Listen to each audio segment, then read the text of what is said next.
And so just on that book, it's an apologetics book, the first Blackaby apologetics book that I'm aware of. And both of you have PhDs in the field. You've done PhD work in apologetics.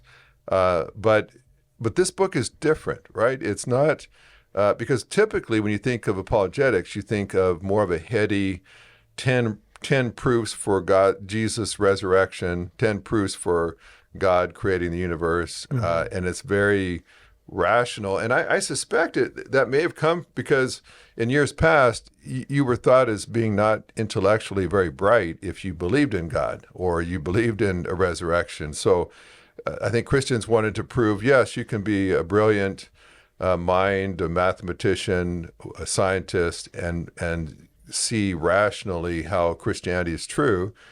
And I don't know if that's maybe where apologetics began, but trying to present a rational basis for the faith. But that's really what we think of when it comes to apologetics.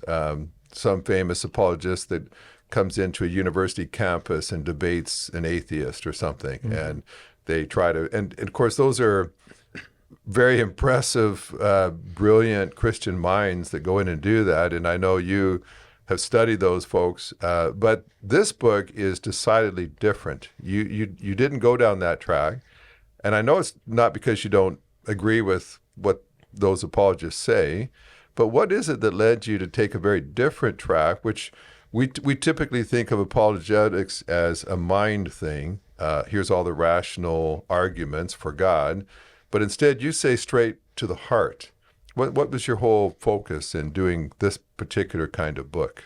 Well, I think, like you said, a lot of times apologetics, at least today, can get, the connotation is that it's you have a little manual and you have, here's the cosmological argument, the ontological argument. You kind of memorize it and then you go give it out to culture, people that have objections. But apologetics itself, like the word apologetics comes from a scriptural passage in First Peter, where he's saying, be prepared to give an answer to anyone who asks for the hope that you have in you, and kind of that give an answer, give a defense. Like the Greek word, like apologia, is where we get the word apologetics. But sort of at its root, apologetics, that whole kind of discipline, is based on a mindset that there's a culture that's asking questions, and as Christians, we need to be prepared to adequately, kind of helpfully provide answers or provide encouragement or point them in the right direction. And a lot of the apologetic stuff that we grew up on, that we love, that we, like you said, we did doctoral work, and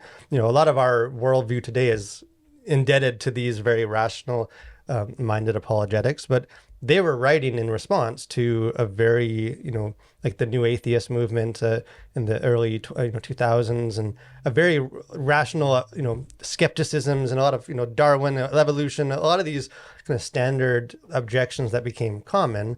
So a lot of the apologetic approach is rightfully focused on answering those questions.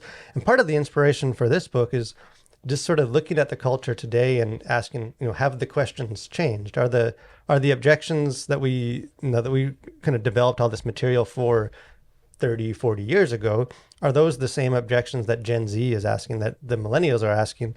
Or do they have other kind of obstacles that we need to help them overcome and provide an answer? And kind of a lot of the premise of this book is that they have changed, that, a lot of the more rational objections of the past have been replaced by more of skepticism from the heart. It's not that God isn't rational or logical. It's that they're questioning whether God's good. Is God beautiful? Is he a good God that, I think we say in the book, it's not that, is the good news, of the gospel, that they're not questioning whether it's factual, but whether it's good at all. Because what the narrative about Christianity. And so kind of, if apologetics is just giving an answer to the questions that are asked, then if culture changes and the questions change, then perhaps as Christians, we also need to adapt. Well, of course, we know, just watching the Gen Z and the younger generations, one of the criticisms from the older folks is that they're so emotional. They appear even irrational, but they're driven much by feelings. And of course, we